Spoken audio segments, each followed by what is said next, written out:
નમસ્કાર મિત્રો, સ્વાગત છે તમારું અમારી YouTube channel Gujarat jobs and ન્યૂઝમાં. મિત્રો, રાજ્ય સરકારના સરકારી કર્મચારીઓ માટે સારા સમાચાર સામે આવી રહ્યા છે. ડીએ હાઇક, મોંઘવારી ભથ્થામાં વધારાને લઈને કર્મચારીઓ માટે સારા સમાચાર આવે છે. તેમાં આ કર્મચારીઓના મોંઘવારી ભથ્થામાં સીધો 8% વધારો થયો છે, જેનાથી લગભગ હજારો કર્મચારીઓ માટે સૌથી મોટા ખુશખબર છે. 8% વધારા સાથે હવે મોંઘવારી ભથ્થું કેટલું મળશે? તો નિગમના કર્મચારીઓને આ મોંઘવારી ભથ્થાનો વધારો મળવાપાત્ર રહેશે. વિગતવાર જોઈએ તો વધતી મોંઘવારીના કારણે પરેશાન રાજ્ય સરકારના રોડવેજ કર્મચારીઓને પરિવહન નિગમ તરફથી રાહત આપવામાં આવી છે. રાજ્ય માર્ગ પરિવહન નિગમ એ રકામી કર્મચારીઓના મોંઘવારી ભથ્થામાં 8%નો વધારો કર્યો છે. અત્યાર સુધી આ કર્મચારીઓને 38% મોંઘવારી ભથ્થું મળતું હતું, પરંતુ આ વધારા બાદ તે વધીને 46% થઈ ગયું છે.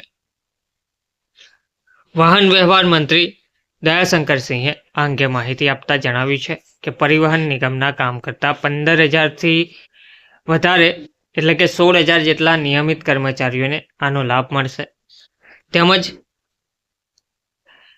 પીએસઆરટીસી પર ₹5 કરોડનો વધારાનો બોજ પડશે. પરિવહન મંત્રીએ કહ્યું છે કે આ મોંઘવારી ભથ્થાના વધારાથી પીએસઆરટીસી પર ₹5 કરોડનો વધારાનો બોજ પડશે. તેમણે કહ્યું છે કે બોર્ડ ઓફ ડિરેક્ટર્સ દ્વારા 4% મોંઘવારી ભથ્થાને મંજૂરી આપવામાં આવી છે. આ અંગે સરકારી સ્તરે વિચારણા ચાલી રહી છે. જો મોંઘવારી ભથ્થું 46થી 50% છે, તો નિવૃત્તિ કર્મચારીઓ મહત્તમ ₹20 લાખની મર્યાદાને બદલે ₹25 લાખ સુધીની ગ્રેચ્યુટી પણ મેળવી શકશે. તેમણે વધુમાં તે પણ કહ્યું છે કે મોંઘવારી ભથ્થામાં વધારાને કારણે કર્મચારીઓ નવા જોશ અને ઉત્સાહથી કામ કરશે, જેનો ફાયદો પરિવહન નિગમને થશે. તે સિવાય પ્રાઇવેટ કંપનીઓથી CSR ફંડને ઉપયોગ કરવાની અપીલ કરી છે. યુપીએસઆરટીસી એમડી મસૂદ અલી સરવરે ખાનગી કંપનીઓને મહાકુંભ 2025 દરમિયાન મુસાફરોની સુવિધાઓ માટે તેમના CSR ભંડોળનો ઉપયોગ કરવા વિનંતી કરી છે. સૂચિત સુવિધાઓમાં વોટર એટીએમથી આધારિત gate inquiry, display bench, microphone, ધાબળા, ડસ્ટબિન અને બસ સ્ટોપ પર કાયમી સંકેતોનો સમાવેશ થાય છે. આ પ્રસ્તાવ SBI, HDFC, PNB, Kotak Mahindra, Indian oil અને સેન્ટ્રલ બેંક વગેરેને મોકલવામાં આવ્યો છે.